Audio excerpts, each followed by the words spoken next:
going on, everybody? And welcome to another edition of Jay Bird Watching. I am your host tonight, Adam Corsair, joined by my usual co-hosts, Craig Borden, Brendan Benekar, and Chris Key. We are also part of the StadiumScene.tv network. And of course, we are the official podcast of Jay's Journal, partnering with Fansided.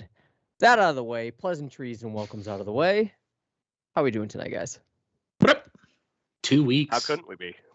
2 weeks away. That's wild. Here comes the boom, man. You've seen what's been going on, right? I mean, when we talked about the lockout, and that seems like it was eons ago. I know. We did say that once Yeah. spring training happens and once, moves are made and signings are done, that we would be, as fans, very forgivable to what transpired and the weight that we had to endure. And I think that stands true. I think that, it does seem like a distant memory. It does seem like all the bickering and whatnot, all the conversations that we've had in the offseason about when and if this lockout will end were for naught. Didn't really matter. It's all a moot point at this point. But it is wonderful to have spring training. It's wonderful to watch games, and it's wonderful to watch games that don't matter when I'm supposed to be working on things that actually do matter. So it's just wonderful. Just saying. Yes. All right, so let's dive in. Before we do, we just want to apologize for last week. We ran some technical difficulties. You might have noticed that if you were watching on the video feed that we did not have any sound due to technical difficulties. So we apologize for that. Hopefully everything is coming through right now. I have no doubt that it is. So far so good. Yeah, let's just let's keep the fingers crossed and A little laggy for some reason, but oh well, the audio's going through. Good. All right. Well, we have that. So if there is video lag, please feel free to download the podcast when it is on whatever podcast you listen to this on. Let's start with Matt Chapman.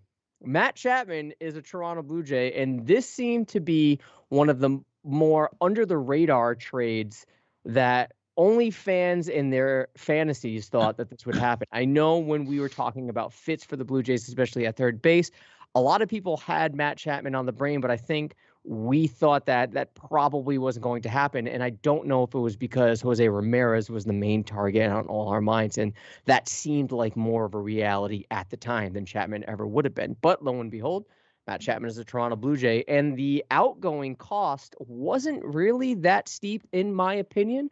Gunnar Hoglund, Kevin Smith, Zach Logue, and Kirby Snead. Now, Hoglund is the name that I think everybody is focusing on that could be a key piece for the Athletics in the future. But given the fact that we have Chapman, who just signed, basically the Blue Jays paid his arbitration years, we have him locked up for 2 years. That left side of the diamond of Matt Chapman and Bo Bichette is going to be deadly. So, Brendan, we'll start with you. What was your reaction to the trade? Were you surprised at the fact that the Blue Jays were able to land a Matt Chapman? We remember what happened last time the Blue Jays land a third baseman from the Athletics. Good things happened. What was your initial reaction when it came to this trade? Oh, it was amazing. It was amazing. And it was a very similar fashion to finding out the news about Jose Barrios. Waking up after a night's sleep, open up my phone and seeing Carlos Baerga has posted again that there's going to be a trade for Matt Chapman coming. Lo and behold, a couple of minutes later, and Morosi follows it up and starts to confirm it, and then others follow in and chime in. I think the most surprising thing for me was the relatively low cost to get Chapman. I would have thought Oakland would be aiming for some higher ceiling guys and maybe take less prospects than instead of quantity of prospects. But I mean, that's not to say we didn't give up anything of value. As you said at the top, Gunnar Hoglund seems like the guy that the front office fell in love with after this draft, and they were shocked they were able to get him because of his injury in college. I mean, he's already had an injury. You still have plenty of arms in the system. So at the end of the day, Hoglund could have been traded and could have been used for that. Kevin Smith was another guy a couple of years ago. We were saying how highly the front office was talking about him, and he just didn't seem to have a home anymore up here. Could have been a utility guy come up later in the season. And then in my mind, I know Zach Logue came on towards the end of last year, but Logue and Snead just seemed like throw-ins at that point. And the Athletics are like, okay, we could use a bullpen piece, so let's add Kirby Snead there and take a flyer on Logue. So the fact that the Blue Jays got a guy who is a platinum glove winner at third base is going to benefit the pitching staff like crazy. And the biggest beneficiary to this is going to be Hyunjin Ryu, because most of his ground balls went to third base last year, and he got screwed over a ton from the rotating door at third base near the beginning of the season. So comeback season for Ryu. He's going to get back to maybe a sub-3 ERA, even though he had a terrible finish to his season last year. Look for a bounce back from him. Every pitcher is going to benefit from this, though. It's awesome. Chris? I'm going to say probably the most surprising part about this was that the name was actually Matt Chapman.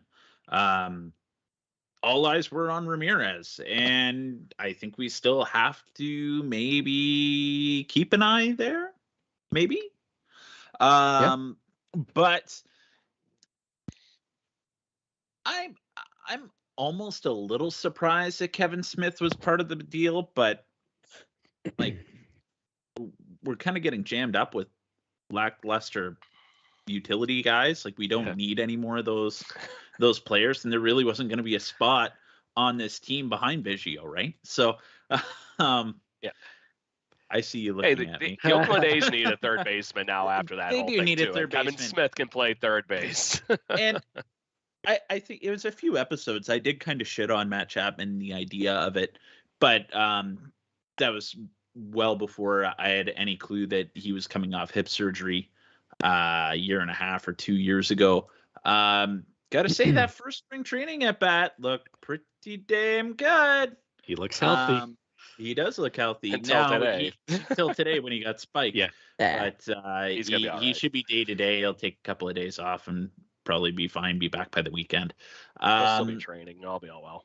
Yeah, he'll be fine on that front. But didn't really give up a whole lot. If Hoagland turns into something, well, who cares? Because we needed somebody to catch the damn ball at third base and be able to make that throw. That's kind of part of it, right?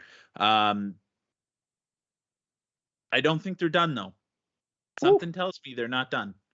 I don't think they can be done, because now you see teams like LA has a ridiculous roster. I don't think the Yankees are done either. Now, as well as Red Sox picking up Story, the Red Sox have a really good lineup right now, boys. Like a really good lineup, and we'll have to keep an eye over there. I don't think their pitching holds up. But not very good. I was about to go Brad Pitt on you and go, but can they pitch? Yeah. No, they can't pitch. There's too many wild cards in that pitching rotation. But we said that last year. And what killed them at the end? They couldn't pitch. Yeah, but they still got there, and we weren't. So you gotta give it to them just a little bit. They were able to mash their way into the playoffs, and you can do that in Fenway, just like you can do that in the Rogers Center as well. We saw teams with not fantastic pitching, especially 16 we didn't have the greatest pitching in the world, but we were able to mash our way there, and I think we're going to be able to mash our way again on the back of some really good pitching as well. Who knows? Maybe there's another bullpen piece on the way as well for this team.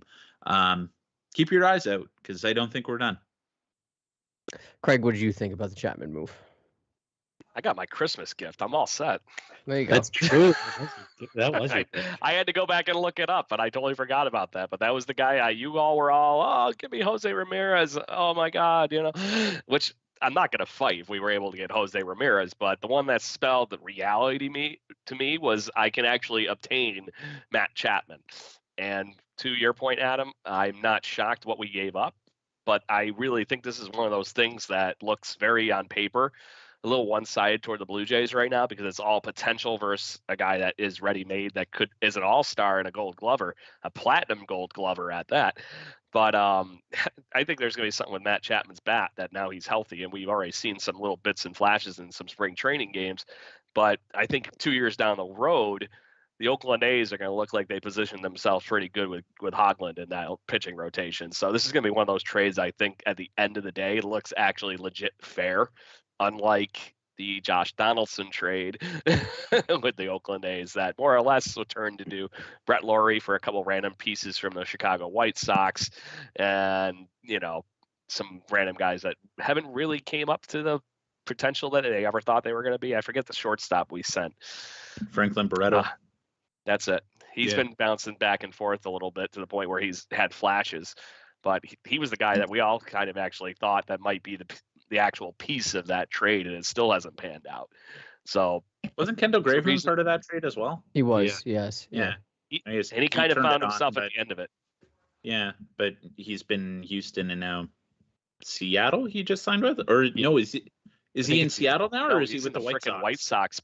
Yeah, he's in the White Sox bullpen now. Yeah, he's with the White Sox now. Okay. Yeah, they have two ex-Blue Jays and Craig Kimbrell in that freaking closing spot, basically. You got to win the game. You got to win the game in 5 or 6 innings against the White Sox now. That's true. Yeah, and they have a great pen. Yeah, they're the Kansas City Royals of old. Yeah, and they lost a few starting pitchers too, so they figured beef it up there, and that's a way to combat the loss, right?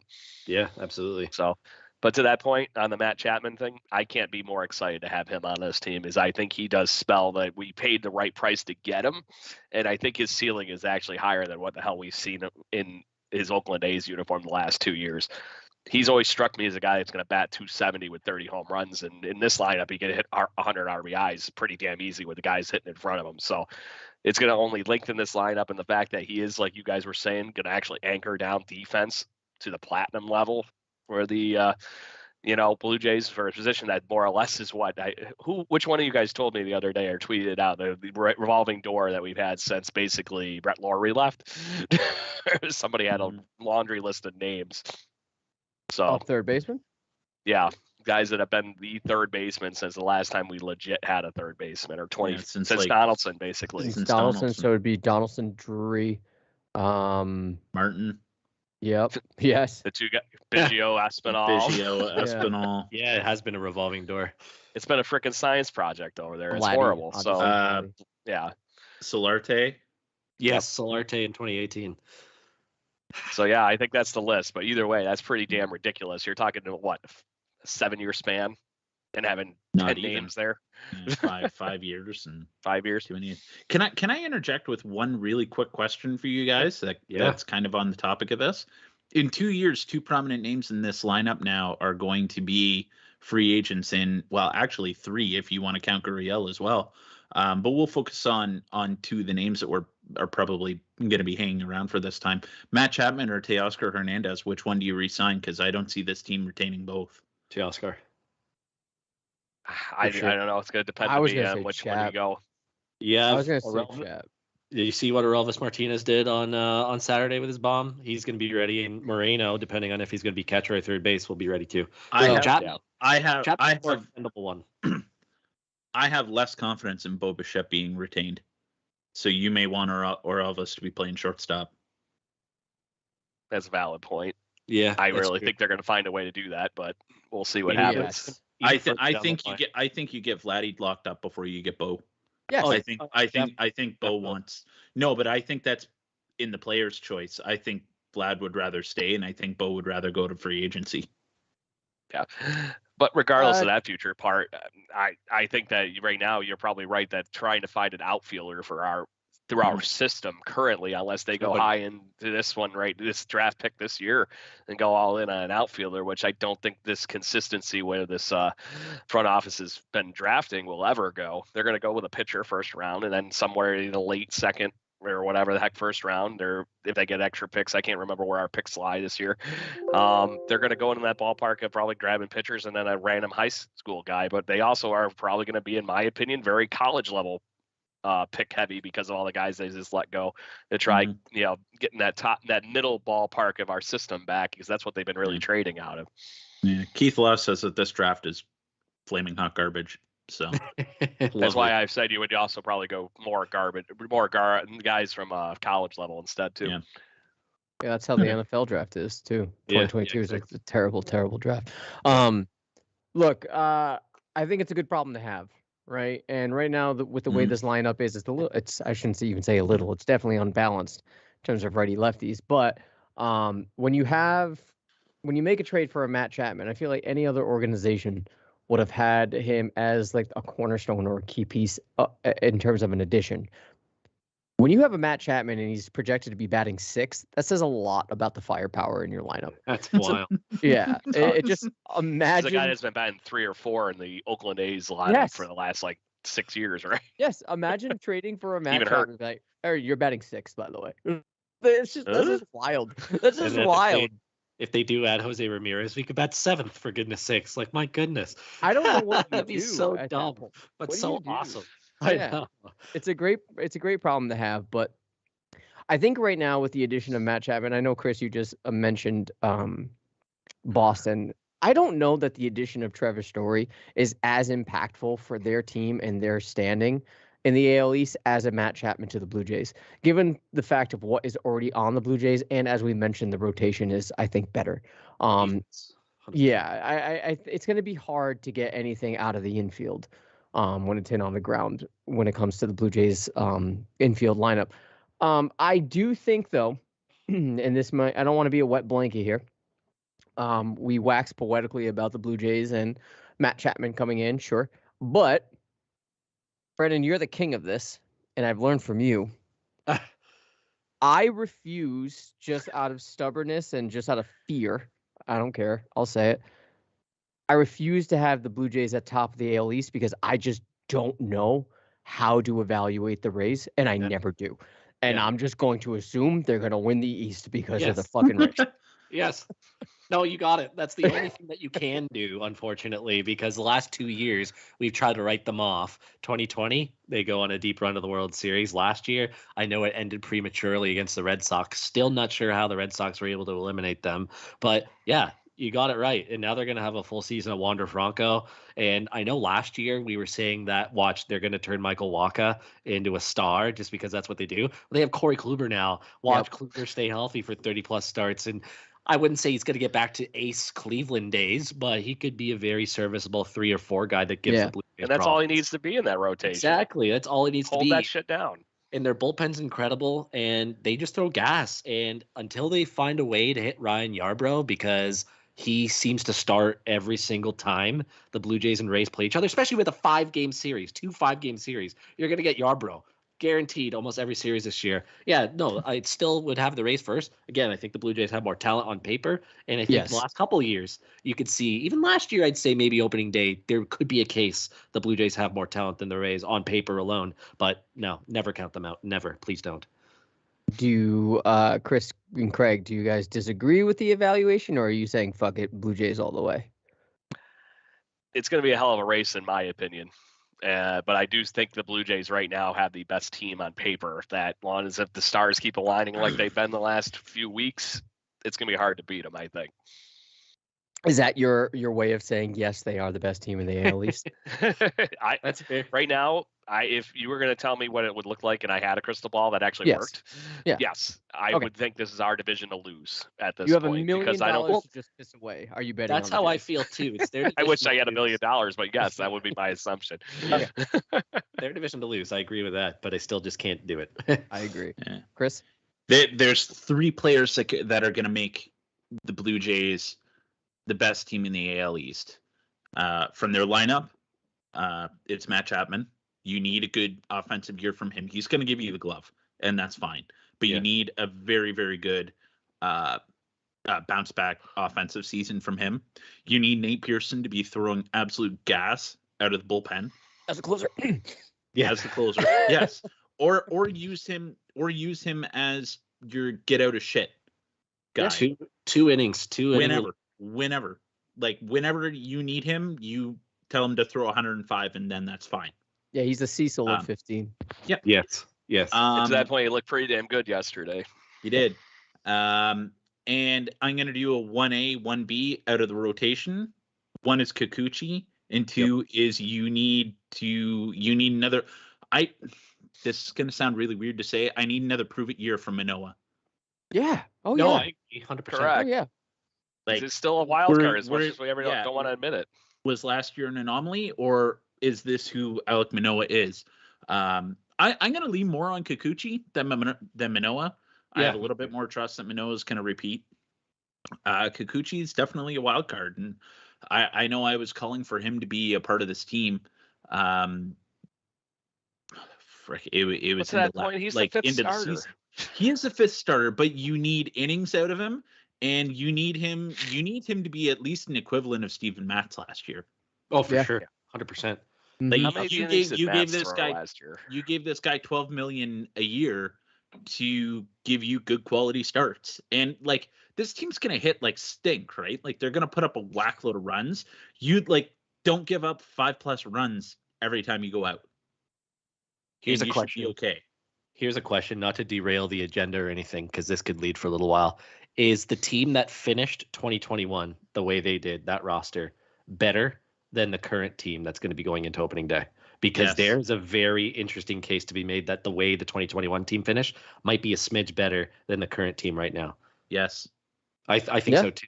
And you got to prove that. Like Matt's, I think that boils down to it exactly. You replace what you lost with Simeon with Matt Chapman plus a full season of George Springer.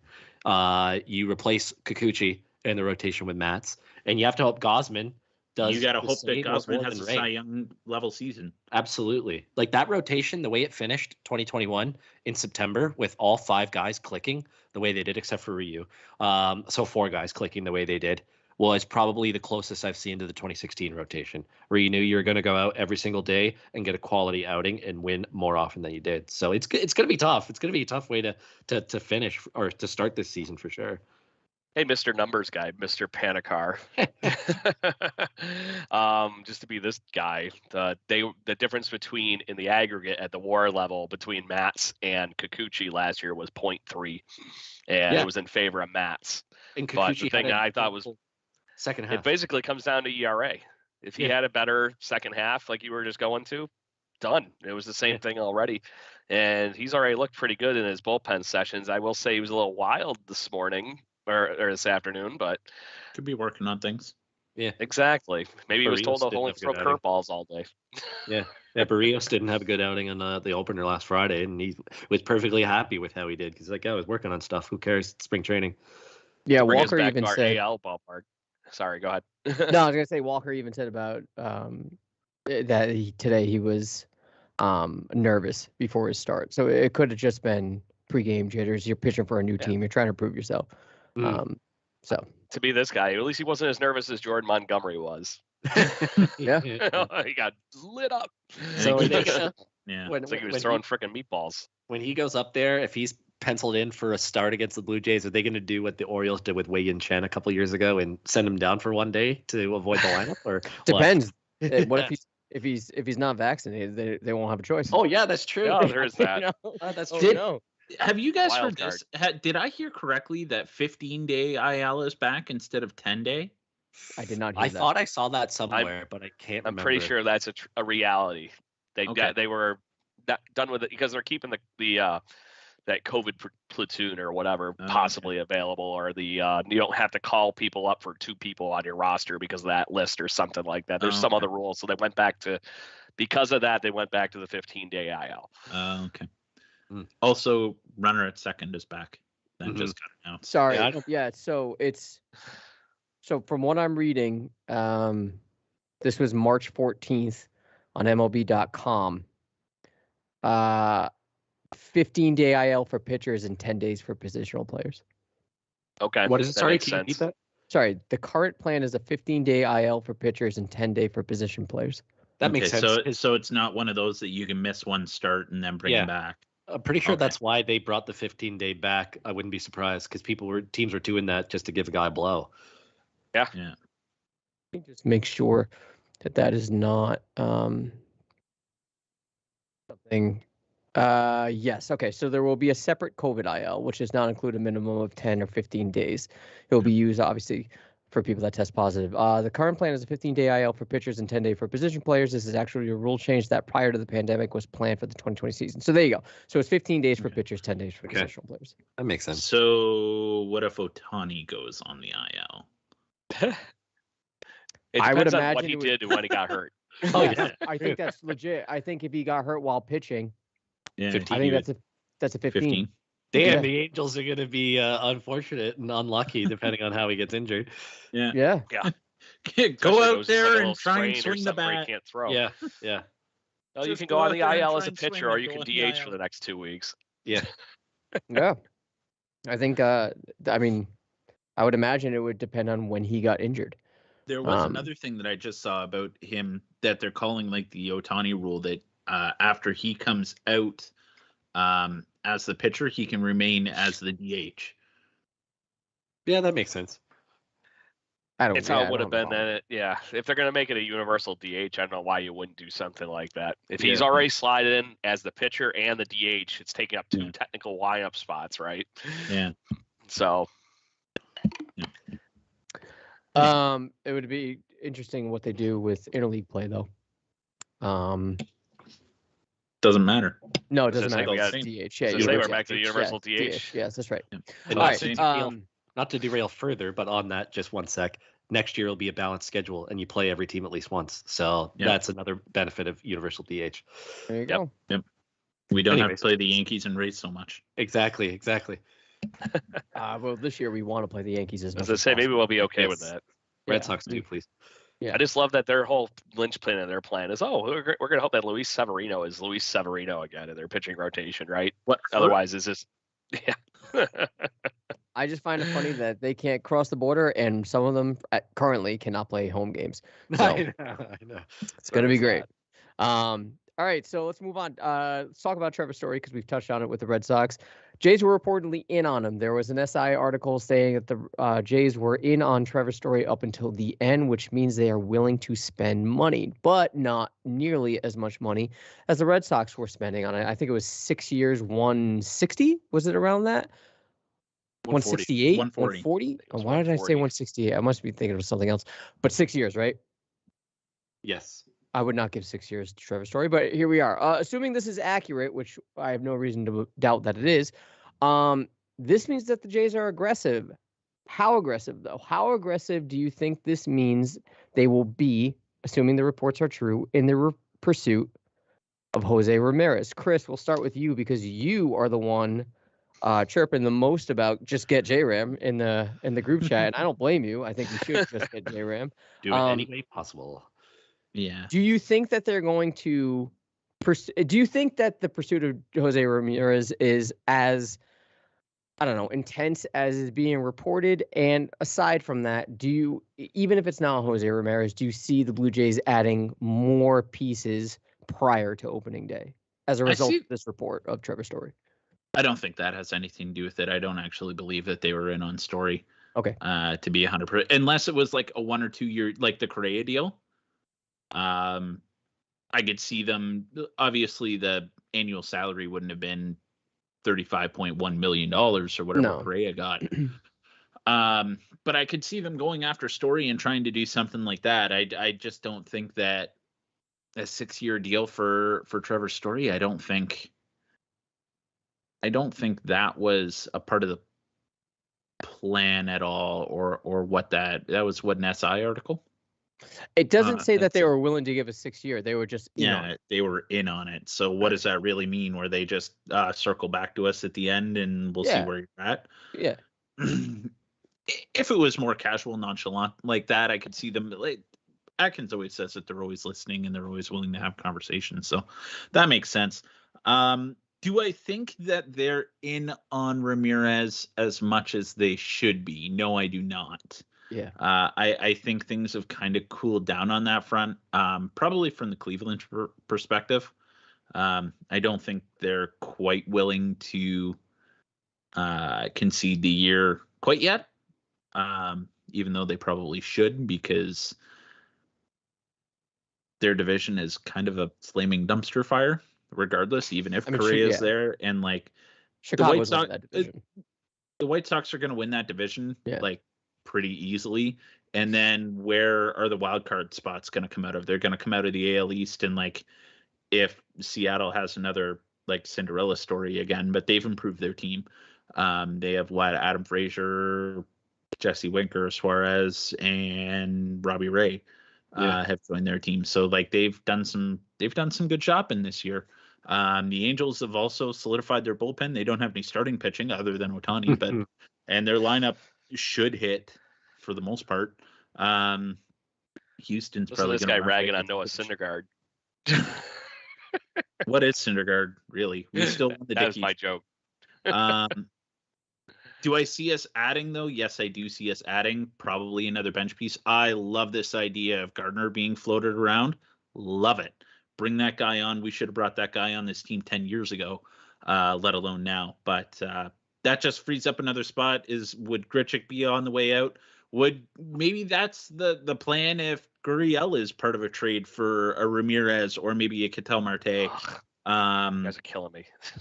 I'm not saying that that's what I want. I'm just saying that maybe that's what the plan is. You could do a lot worse than Gardner coming off the bench, I think. He's a guy that... Yeah, but that's the key word, coming off the bench, I think. Yeah. He wouldn't be the everyday guy out there by any means. I wouldn't say that. But like, he's one of those guys that you hate to play against him, but you love him when he's on your team, unless you're the Yankees, because they just don't like anybody that plays for them. So, yeah. Brennan. Yep. Yeah. In relation to Trevor Story, I don't think I would have paid him that much money either. I was going through his Fangraphs page. He's had some really damn good offensive seasons, but there's a lot of in between mixed in there. Like his highest 2019, 6 F4, and then 5.1 in 2018. Those are his two best. But even then, his WRC plus has never gone above 130. I think to be elite and an elite offensive player, you got to be at least above 130, in my mind. I could be totally wrong on that, what the baseline for elite is defined as, but I see a lot of guys around the 120, 125 mark, and that's where Trevor Story's been for his career. Does it move the needle for the Sox? Absolutely. It lengthens their lineup very nicely. Gives them some nice protection for other guys that are in there right now. But I think at the top of this, what we were talking about earlier, I was looking at their rotation and the way that's set up right now with Chris Sale having an injury that the talking baseball guys think could be 2 months of sidelining Chris Sale just because it's a muscle injury, and those need time to heal on its own. Their rotation right now would have Evaldi on opening day, which, Evaldi's all right. He's been very up and down in his career. And then after that, it's Nick Pivetta, who had a decent season, Tanner Huck, and then I don't know. Nobody's. Exactly. Yeah. So they're just filling in guys left, right, and center. And they lost Eduardo Rodriguez, who was probably their most consistent starter last year, to the Tigers. So Red Sox definitely improved offensively, and their bullpen last year and the last couple of years have been a dumpster fire. So Story helps offensively. I just don't think they can mash their way to a playoff spot again. They'll definitely be around 500, maybe even a couple games above that, and put pressure on the teams that finish above them. But at the end of the day, as I said last year, if the season went one more week, the Red Sox would have missed the playoffs and the Blue Jays would have gotten in because they were going in opposite directions. The Red Sox I think a couple benefited days. Yeah, a couple days too, absolutely, because the difference wasn't that big between them at the end of the day. The Red Sox benefited last year from an insanely hot start carried by their offense, and even though they flattened out a little bit as the season went along, they're able to string just enough wins together to get in. So at the end, I'm not scared of the Red Sox. I'm not scared of Trevor Story overly, so I'm fine to miss out on him because, yeah, as Chris said, I think another addition, J-Ram or somebody is coming. And I agree with Brett Gardner. I would definitely bring him into nice lefty bat to use as a fourth outfielder and ship Grichuk to Miami because they're looking for outfielders. Yeah. Mm-hmm. I don't see it being a giant big splash of a free agent, so it's going to be a trade. I just happen to be flipping through the Twitter feed here and whatnot, and Blake Murphy of the Fan 590 apparently is a math guru on the side because he's got an Excel sheet here that's been a Blue Jays salary calculator with all the new arbitration stuff that's been going through now that they basically got everybody on the 25 or 26 man roster here all locked up for the arbitration stuff. He's got the Blue Jays at 170 mil for the salary for this year with all the CBT stuff and everything like that. So you talk about that and okay, what are they really going to spend outside of that? So I don't see them going to sign like some people have been saying, oh, well, let's grab Michael Conforto off the free agent line. He's a lefty bat. Okay, great. Well, where does he play? It's just that kind of stuff. If they're going to add, it's going to be somewhere they're going to be looking to add something like Jose Ramirez. And unless, in my opinion right now, I don't want to touch this damn major league roster. I don't give a shit who comes after me, anything like that. Lourdes Gurriel Jr. looked pretty damn good in the spring training games that I've seen him in. He had one of 4 players to take Jordan Montgomery for an exit velocity on singles and doubles for over 110 miles an hour today. Just saying. I just can't give up anything in the major league level and want to get something like J-Ram back. And I'm honestly shocked that the Cleveland Indians aren't looking for top prospects. So maybe that's just where I'm at with it, but there's got to be somebody out there that you can get to play second base that you can get from a team where we're just minor leaguers and make up something in the aggregate here if you don't continue to use the guys we have in-house, which in my opinion are just fine. this lineup, do we really need anybody other than Biggio or Espinal playing second base? Yes. I'm teeing you up, Adam. Go ahead and run with your man crush. No. Oh, sorry, not run. Frolic through the the meadows, and I'll get there when we talk spring training. But look, I agree with you. I as much as I would like to have an addition to this team, I don't think they're going to do anything in free agency. I think you're right. I think the signings are done. I think they have more reason to be aggressive when it comes to trading. I think they have, like, at this point, the farm system, the AAA farm system as it is pretty good, but there's still a lot to be longing for below that. Right. Not I would to say we're slightly above average. Where a few weeks ago we were one of the better minor league systems in baseball. That's what I'm saying. Because of the guys we've given up. Yeah, at that point it's time to unload. The Blue Jays right Spent now properly. Yeah, the Blue Jays right now definitely see a window of opportunity that, if you asked us before the lockout or even, when spring training was starting, I don't know that we'd be as confident. Of course, we think they'd be in it. They won 90 plus games last year, but I don't know that we'd see a window of opportunity for a World Series run. The front office clearly sees something like that. There is something that they are seeing that they believe that this team, as currently constructed, has a legitimate shot to make it to the World Series. And I don't think that's far-fetched. You do have teams like the Rays we were talking about. You still have teams like Chicago in the division. But outside of that, I'm not in the division, in the AL. Outside of that, I'm not seeing any team in the AL that really scares me. Really, I don't. Like, you could say that if it was a Chicago and Toronto ALCS, it could be a repeat of the Royals, as you mentioned, Chris, in 2015, just because of the bullpen. Oh. But if there's firepower that the Blue Jays are utilizing correctly and they're just mashing, man, I don't see how you can't be confident in that window. So that being said, this is a long-winded way of saying you got to push all in now. You got to push all in. Yeah. And if that means Jose Ramirez, like a lot of people are saying, well, he's third baseman. You just got Matt Chapman.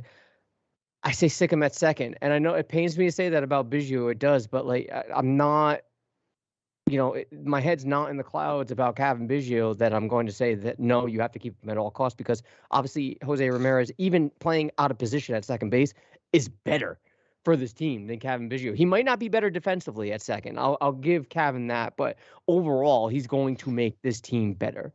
It's an interesting turn of events, isn't it, boys?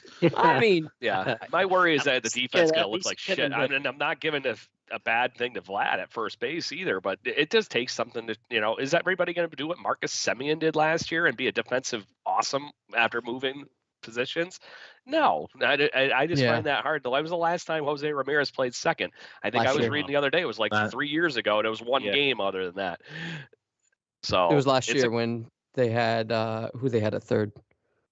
Donaldson. Yeah, that's right. No, Yeah. Did they have Donaldson at no, third? that was a few years ago. They got him. No, last year. Yeah. Who did? It was after we traded Donaldson. It was that playoff push Okay. that they had him play for like 2 games, and then they were like, "Oh, he isn't working out." Yeah, I don't think it matters. You can deal with whatever shortcomings he may have, and it's an adjustment period at second base to get his bat in that lineup. Still DH spot to rotate. The bat's people amazing. too. I have no problem with that. So Well, if it happens, it happens. But I can't give up Loris Gurriel Jr. and make a hole somewhere else is my problem. I would. It has to be somebody in the Biggio ballpark to me or something like that. That's No, tipping. they'll never do it for Biggio. No way. They want major league players, and you're gonna have to give up somebody good, and it'll be either a Kirk or a Gurriel off the major league roster to make it I think it's happen. going to take both. It's going to take both of them. I wouldn't be shocked. And I'm walking the hell away from it. Hell no. No, I'm smashing accept. If they're saying, look, if they say Gurriel, Kirk, and a lower level prospect, I'm smashing accept. Yeah. Then let Yep, me ask you it that's this way then, because this is my problem with it. Is this team better with having an outfield with Teoscar, Springer, and then Randall Grichuk playing more games, or is it better off with Kevin Biggio playing more games at second base and have Loris Gurriel Jr. in left? You can have Kevin Biggio play left field. Yeah, that's true. To me, that's just as bad as putting Grichuk out there.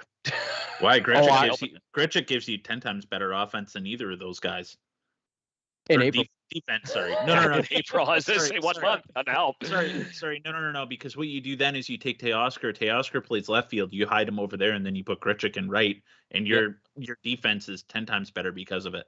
Yeah, Randall's a fine defender for sure. And then you have Jansen. I fucking hate saying this. Then you have Jansen behind the plate, who's much more defensively than both of them. And remember how Danny Jansen finished last season too. I'm not knocking that. I right now Kirk is fine on the table with me. As much as I do love Alejandro Kirk, I have no problem trading him to get the right guy. Same thing with Biggio. My problem is, like I said, I think you're making another problem in left field if you trade Loris Gurriel Jr. I think because I saw 4 good months from him last year, and he raked for 4 months. He sucked completely awful for 2 months. But what you're gaining is Jose Ramirez on the infield for cheap, like for what he's worth. Cheap. I don't know. And you have him. He's a UFA in 2024, which is exactly when Lourdes Gurriel would be a UFA as well. And so you Matt would Chapman lose and Teo. And everybody else now. Yeah, so you're losing them. That's fine. But this is the window. The window is 2 years, right? And even Brendan, you made a good point. Cavan's probably not going to be involved in this trade. You keep him at second, and you make Jose Ramirez your full-time DH. And if you don't want to do that, you switch him. Like we were talking about Freddie Freeman with Vladdy, you just switch them off and have one play DH, one play first. This is what you do with Matt Chapman and Jose Ramirez. You just switch them off. I do not want to be in a position where Alejandro Kirk is our everyday DH. That is a waste. That is a waste of a position for me. I'd rather not. I'd rather have someone that's built for that position and give Alejandro Kirk the opportunity to fulfill his natural position as catcher somewhere else. I think there's somebody sneaking in that role, in the DH role right now, that could sneak in. You guys been watching enough games to be impressed with Greg Bird's bat again all of a sudden? He looks like 3 years ago Greg Bird, where he was actually going to steal a first base job from somebody in New York. No, he's just a flash in the pan for spring training. We've seen this too many times for fringe guys like this. It's like Dan Johnson when they had him in 2013 or whenever it was. You all said that about Chris Colabello in 2015 too. Come on, he stole how many people's jobs because he just needed to put his bat in the lineup. I mean, it was terrible. Yeah, they ran him out there in left field so often to try and get him at bats. Yeah, once again, he was still a flash in the pan. So yeah. So you couldn't put him at DH back then, is my point. That's what he would have been doing in a normal lineup when you didn't have to worry about putting, Edwin at DH. You set this up perfectly, Craig. So let's move on to spring training. Look, Craig, you might be familiar with this. I listen to a lot of WGR. That's a radio station in Buffalo, talking about the Bills. I listen to them in the morning, and one of their hosts, Jeremy White, has a preseason pledge when it comes to anything that happens with the Bills in the preseason. You do not overreact. So I propose we take the spring training pledge. Anything that happens in spring training, regardless one way or another, you don't settle down. You don't overreact. Now, I understand it's fun to see Vladdy hit a bomb. That's not something you overreact in because that's just normal now. You're just like, this is what he does. Golf clap. Martinez... I still take off my pants and run around the house screaming. Oh, of course, yeah, but you do that for sure. Martinez had a great outing yesterday. We're recording this on Tuesday evening, so on Monday. But I need to see more. I'm not going to overreact with talent, even though he has it. I'm not going to overreact and say he's the future. Now I need to see more. We've been burned before as Blue Jays fans. Is my point. Same thing today. You see players come up and. Who was the other Espinal that came in at third base today? It wasn't Santiago. It was someone else. Is there Espinal? Yeah, we have two Espinals now. We got another one. Freaking even Buck got it confused on the feed today too. Of course he first said it. He's like, well, that's an Espinal. Yeah. He played well, is my point, at third base. But you just don't overreact to these things. Yes, we do. That being said, have you seen this irrational fan base? Yes. I'm part of it. I'm not even ashamed. That's his hot take for the night right there. He's irrational. Shocking. I'm taking the preseason pledge. Look, I'm not even impressed with Randall Grichuk's Grand Slam. Not impressed because I want to see you doing that in July. Not impressed. So especially in July. We need September now. It's in Dunedin, man. Do that in Toronto. Calm down, Randall. Randall. Calm down. He did it for 2 months last year. You want to play for Miami. We get it. We're working on it. Don't worry. Just FYI, it was Sebastian Espino. It wasn't There you close to Espinal, but it was Espino, Espino. okay. He's He one of was their saying, younger guys. he said Santiago No, that's Right? not. He's all confused and shit.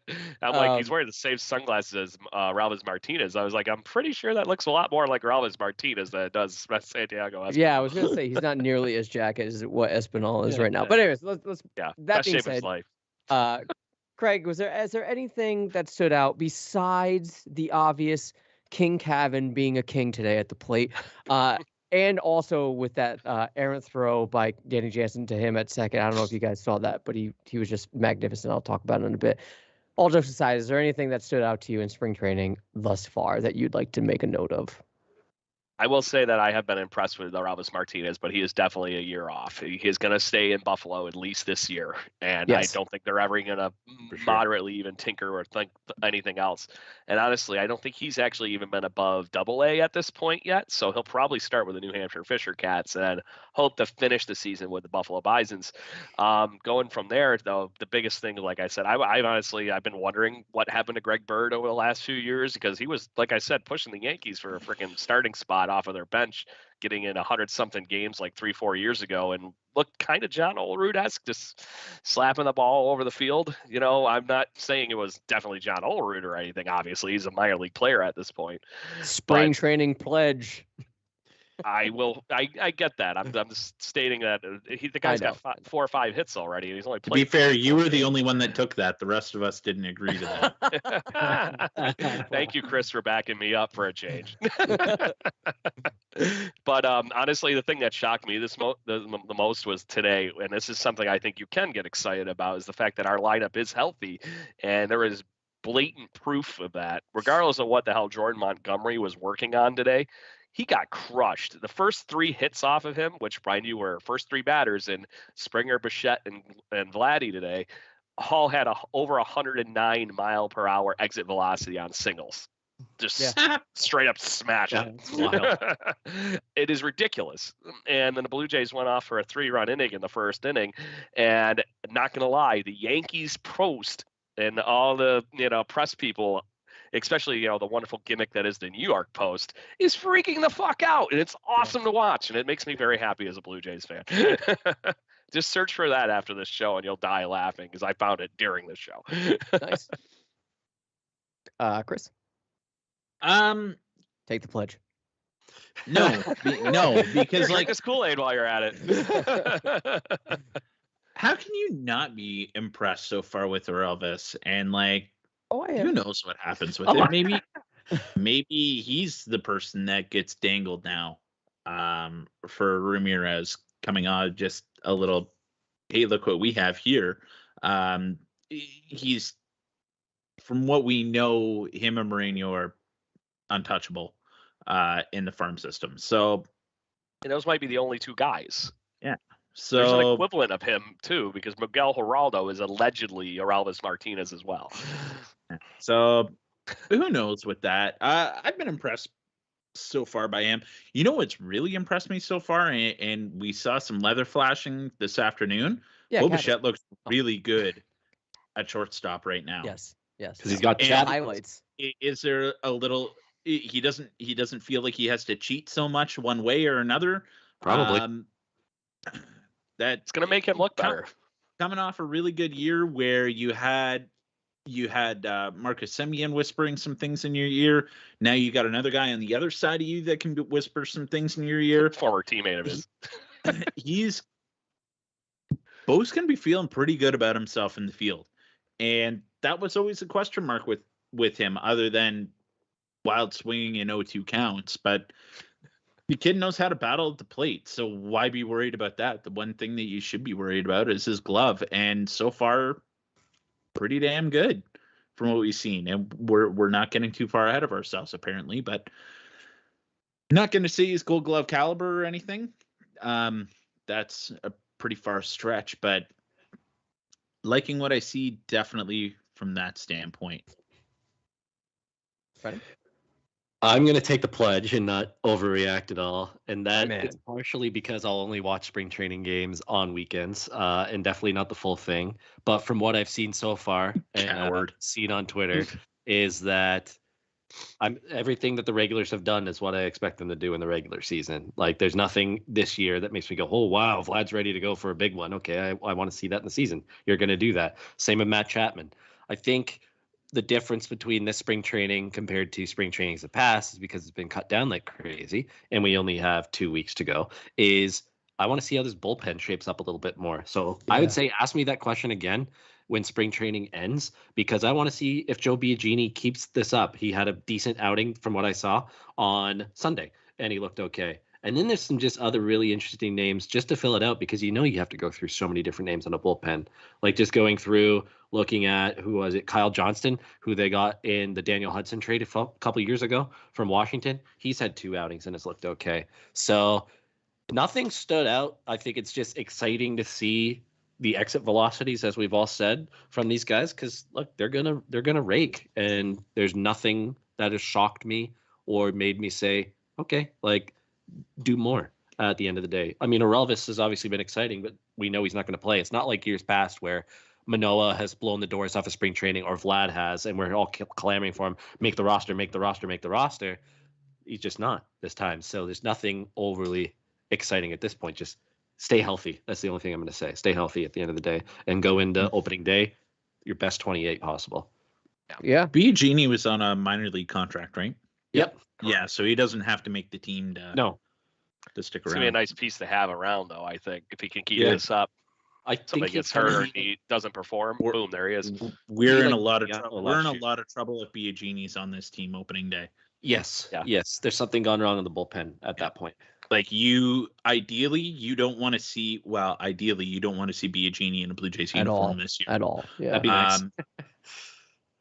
At the very least, like maybe July or something, if you need a guy to come up and like guys are getting burnt out or something. Well, which still isn't good if guys are getting burnt out in July, but Yeah, that means your Like, rotation's been crap. yeah, like Yes.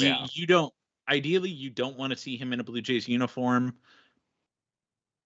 It's a nice break in Realistically, case of probably emergency. July or August is when you might see him.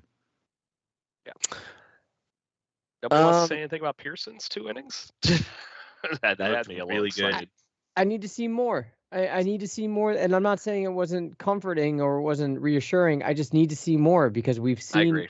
how in spring training he's been, I want to say lights out. He's been It good. was nice to see some accuracy for a change. Yeah, I Regardless, just- that was what surprised me the most. It was just that he actually was able to get the ball to the plate, where it looked like he was actually aiming for it, not just rearing back and hoping it goes over the plate. Right. I think Manoah coming up and doing as well as what he did last year, and then The having pressure. the winter to reset for Pearson. I think Be last healthy. year was like an oh shit moment for him. Oh yeah. Yeah, for sure. There's other guys coming. He was pressing really hard. Now that he's had the winter to reset, he can still have that oh shit moment, but make good strides on it as He well. also knows what his role will be if he makes the team. He's in the pen. He That's- knows that yeah. very Yeah. clearly. There's Yes. no spot for him in this rotation unless somebody gets injured, and knock on desk for that. Even then, I And would to that, put he might not Anthony be. Kay before him. yeah, it'll be Or even Stripling Ross before. Stripling, Yeah, It'll yeah, be Stripling before absolutely. him. Yeah, Stripling first for sure. Yeah.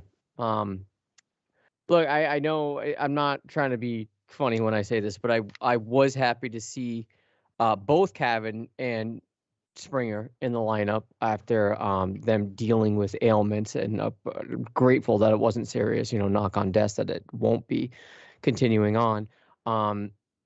I just think that in fairness to him, I was assuming there's no Ramirez trade out the gate, and if he's not involved in it, I think a full season at second base is something that we need to see from Cavan in order to evaluate what we have in him. Playing on it, it's just like any other player on this team. When we were talking about Aaron Sanchez, like he was playing so much flip-flopping between relief pitching and starting pitching that sort of fucked him up. You didn't really know I don't even think he ever did reach his full potential. Same thing with Cavan last year, playing in so many different positions, out of positions. He was playing hurt. I think he had either a hand or a wrist injury or a thumb, something. He just wasn't right. And I think having him full-time second base, I'm not asking him to hit crazy numbers. I'm just asking him to get on base, especially at the lower end of the lineup, 8th or 9th. You can do that and get him on base. He's coming home. Like, he's going to score runs. with what's in front of him. So I just want to see a full season from him, assuming he's not traded. I liked what I saw today. The play I was talking about before, he was playing second. I forget who was stealing, but it was an errant throw by Jansen. It went to the outfield, but Cavan played it as if he was still tagging the runner, and the runner did not know that ball was coming. It was all the way in center field. So he made it seem like he was still having the ball, so the runner could not go to third. That's something you can't be taught. That's father-son right there. That is a lineage of Biggio. So it's just those little things that I think make him valuable, those little tips that he's probably learned from his dad that make him valuable. And I love his eye. I think his eye at the plate is great. So it was a good first day. I'm not overreacting. Only 4 at-bats for him. He did have 3 singles and a walk. So it's good. I just need to see more from him. I need to see him get on base. I need to see him full season at second base, assuming Ramirez is not coming in. So, but he's still king. Anyways, let's move on to we sort of touched on this already. This is the final topic. But I want to talk about the aspect of opening up the season with 3 catchers, which is sort of on the radar, again, assuming that a Jose Ramirez trade is not happening. Right now, it looks like that Alejandro Kirk, Danny Jansen, and McGuire are going to be carried over onto the roster. I don't think that it's prudent to have 3 catchers on this lineup. I also don't think Alejandro Kirk deserves to start in AAA. If it was up to me, I would have McGuire out. I would place him on waivers because chances are he's not going to get claimed. But I guess the Jays don't want to risk another that. 0 for 4 today. Yeah. So Craig, we'll start with you. What are your thoughts on carrying 3 catchers, but I guess Kirk being the full-time DH, which I think is a waste? Or do you think anything you got to do to give him at bats to showcase and dangle him in front of the Guardians in order to get Ramirez? What are your positions on this? I think what it comes down to is who, as this team is currently listed, what we have on paper with the players we have available, right? It comes down to what your DH is going to be. Is either going to be Teoscar Hernandez because Randall Grichuk's playing in the field, which so basically Randall Grichuk's in the lineup, or you need to have Alejandro Kirk in the DH spot. Which one of those 2 scenarios is going to generate more offense? I'll give you a 50-50, or at least the monthly breakdown. Randall Grichuk will be good for April, and then you have to use Alejandro Kirk every other month. But to that point, if you end up carrying Kirk as a DH, because I do agree that his bat is ready, but maybe he's not, although he did make a pretty nice throw to get a runner out the other day at second base, I just don't see where this is his reins to run with the catching position. And at a minimum, it's going to be a 50-50. So if it's going to be a 50-50, do you just keep playing him platoon with Danny Jansen until one of them catches fire at the whatever point in the season?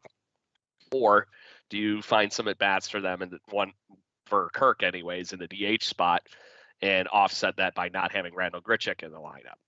Right now, I think that's where your argument is, and I don't see how in the hell that ever spells having 3 catchers on the lineup, regardless of this whole DH rule or anything. I'd rather take the damn out than carrying Reese McGuire if in that case that one game where the catcher gets hurt and Kirk is in the damn DH spot. You can finesse I'd rather that. move him to catcher and take the out. Yeah, you can finesse that. Quick question. I want to interject real quick. Off of anybody's memory right now, was he anyone's personal catcher? Like, was there a pitcher last year that preferred McGuire? I was just thinking that. I can't think of it because I feel like there was. Danny Jansen was Ryu. Who did Ray was Ray? to? Kirk was Ray. Ray. I don't think McGuire. McGuire didn't have McGuire caught from Mats a lot. I don't think that was because of preference. I think that was because that was the day that basically they were saying McGuire was going to get to play every week. Okay, so there you go. So he's dispensable. Yeah, what dirt does he have? His bat doesn't carry him, and he's not exactly the best defensive catcher either. So to Not me, at it's all. just I would rather but work on the fact of if no trades happen, just dump McGuire. Hopefully he can land in waivers and then go through to slip to Buffalo. And then at the end of the year, you end up calling Moreno up anyway. Yeah, I was just gonna say who's in Buffalo and that's next in line. It's Moreno, I guess. Yeah. Let's just say it sure as shit ain't McGuire.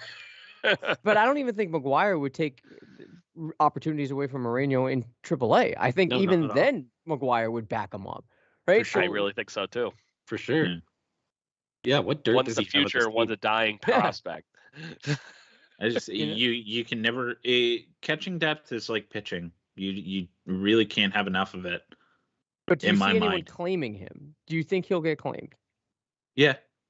Really? He didn't last year? Ben Yeah, but Cherington. last year he was He shit. got caught. Yeah, he got caught too. Yeah. Yeah. he What? he He got got caught caught red-handed. white-handed. Yeah. Yeah. So no, there's teams that would take a flyer on him for sure. I think so too. Like I Pittsburgh said, I just probably know being that one of them. Pittsburgh, with Ben Cherington knowing him as well as he does, I think would rather have him as a backup catcher than Pittsburgh. a lot Who of the guys hell that is he has. catching in Arizona or Colorado? Dalton Varsho in Arizona, but he plays in the outfield a lot too. Where did Carson Okay. Kelly go? Not sure. This I is an thought he was with a organization. This is an organization that had the balls to bring up Alejandro Kirk in single A. I understand COVID season, I get it, whatever. But they did it. You mean to tell me that you put Reese McGuire on waivers and the worst shit happens and you just don't call up Marino? Like, Yeah. you had the balls to bring up Kirk in single A, but Yeah. you're waiting on Marino. Like, I don't think that's going to fuck with his development at all. He's going to be behind someone. He's going to be eased in regardless. There's just, to me, no reason to have McGuire on this team right now. Yeah, I agree. I don't know what they're doing. And Or like I why. said, what's the worst case scenario? You did have him in there at DH at a game. It's gonna be that one game where you have to figure out a catcher, and then you're gonna call up either the Reese McGuire that made it through waivers by accident to fill in for Jansen that got hurt, or Kirk that got hurt, or just call up Moreno and go balls to the walls and see what happens, right? See what happens. It's not gonna be the. Who's the other catcher that's? Because we had 5 on the 40-man at one point, did we not? It was a backup level guy last year, wasn't it? Well, they have a couple non-rosters right now, Hagen Danner and Taylor Heineman, I think his name is. But I know you're Hagen thinking Danner's a somebody pitcher else. now. Only those 4. Gabriel Marino is on the 40. So only those 40. If those 4 are on the 40. Who the hell else did we have at one point then? I know you're thinking. We of some- had another one. Yeah, I think I'm you're pretty heading. sure there Oh, was. who did we trade to the Nationals last year? Oh, yeah, you're right. Oh, what's I forget his name. Riley I Adams. liked him too. Yep. Riley Adams. That's it. That's it. Okay. He's long So gone. I'm not crazy for thinking that we did have 5 at one point. Okay. No. Right. All right. Um, What a shit trade that was. I know. what was it for? Hand? Fucking Brad Hand. Yeah, Brad Hand. Yeah. Brad Hand, who got $6 million from the Phillies. Yes. Yeah. Let him go. Watch it, and then he's going to bounce back and have an all-star season. Didn't the Jays release him too? Flat Right, out. yeah, they let him go. Yep. They Yeah, put him they on let him waivers, go. DFA'd. They cut him. Wonderful. Yeah. Just cut McGuire. Like, Then what he the went to fuck the are we Mets. doing? You Here's can cut something him. we should probably discuss really quick. Sure. Which may be a problem, may not be a problem, may give some extra tryout time. Yimi Garcia still is having That's true. visa issues and From hasn't made Venezuela. it to Florida. I totally forgot about Yimi Garcia until was it Longley who tweeted it today or somebody else saying that he wasn't going to arrive until later this week. And Hopefully, Marino, they too. were hoping that he Marino would be too, there yeah. over the weekend. Yeah. Marino's having Yeah. issues too. I think I saw that they weren't too worried that he should be okay for the opening day roster, but yeah, it's definitely something to keep an eye on. Yeah, because in that he's- situation, Moreno is not the biggest problem because he's going to go to Buffalo eventually whenever the heck he does get his stuff cleared Yeah. up after Yeah. his little extended spring training period or whatever. Yeah. But that kind of sucks for Garcia. Yeah, I was but wondering Yimi- why I didn't hear his name. Yeah, Yimi's going to be like right in the back end of the pen. Like right now, you have Romano, Meza, Yimi Garcia, Simber, and Trevor Richards as your big 5, and you remove just one Pearson. of those guys. Yeah, As I say, Pearson that's why six. you're guaranteeing Pearson Yeah. back there. Yep. Yeah, absolutely. Stripling 7 or 6, and who else? for Baraki, seven, you or have eight? you have to Oh, make Baraki room for too, Baraki right? this year. Yeah. You Actually, have to both make in room decent shape. because he's out of Simber? options. Oh, Yeah. Yeah. Baraki. Baraki is out of Baraki. options. Baraki's going to bounce back and put together a full season this year. I guarantee it. Are we? If not, are- he'll be waived too and make it through. I don't I- think he would. Oh God, no. Left-handed, I don't know. left-handed It's because he's reliever a that lefty. throws hard. Gas. Yeah, left-handed reliever that throws hard. Somebody would pick him up for sure, and that's the reason that he'll make this team and stick around for a little while. Absolutely. I want to wrap it up here. Are we in agreement that this is? I mean, we've talked about it every year, about a prove it year for him. This is Jansen's prove it year. Like it's now or never. Well, yeah, given the way he finished last season, for sure. It's like, And hey, Marino knocking continue on what the you door. did. Continue what you did. And if you don't, sorry, you're going to lose your job and you're going to be out of the organization before long. Or you're a lifelong backup catcher. And that might be it too. Which Yeah, that, and that's honestly, fine. Kevin Jansen Cash did did that for plenty of years. for sure. Yes. And you can get enough value from Jansen as a backup defensively alone to be like a Jeff Mathis who can hit a little bit better, because Mathis was great defensively. Jansen at least has more upside with the bat than Jeff Mathis ever did. So there's nothing wrong with being a backup, but I still, again, you guys know I've been his biggest supporter, Danny Jansen, over the years. And the way he finished last year in the second half, where he batted like 310, added a ton of power, good slugging, all that. That's the Jansen that we all expected when he came up originally. It's just taken That's longer. what I saw in New Hampshire and fine. Buffalo. Exactly. Yeah. Exactly. So if he continues that, then you're 8-9, 7-8-9, or just like, who do you pitch to? Like, I know we've talked about the top 6 like crazy, but if you have Jansen, even Randall down there who can chip in with 30 homers in a full season with 600 plate appearances, it's a wild lineup, and it could get wilder. Well, that's a good place to end it right there. We'll wrap it up here. As you can probably hear in our voices, the enthusiasm that we have with baseball being back, spring training being loaded, and 2 weeks until the regular season is going to be great. Especially the Blue Jays starting the season on a Friday night. Can't ask for anything better. Make sure you're going to be well rested that Saturday. But that being said, we appreciate you guys tuning in. We understand, again, that the video feed was a little bit choppy. So if you weren't able to tune in there, we are on all your favorite podcatchers. We're on Apple Podcasts, Google Podcasts, Spotify, wherever you get your podcast fix from. We are there. We appreciate the download. We appreciate the rating. We appreciate you sharing this with your fellow Blue Jays fans. It means a lot to us. Word of mouth is key. Also, if you do enjoy the video content and do enjoy seeing us ramble, please subscribe to the YouTube channel, Twitch, Facebook, Twitter. We're on everything. So we appreciate the support. We appreciate the follows. We appreciate the interaction. That being said, until next time, let's end this with 2 claps, Ric Flair, and let's go Blue Jays. Woo! Let's go. Let's go, Blue Jays. Woo, woo, woo, woo, woo. King Cat.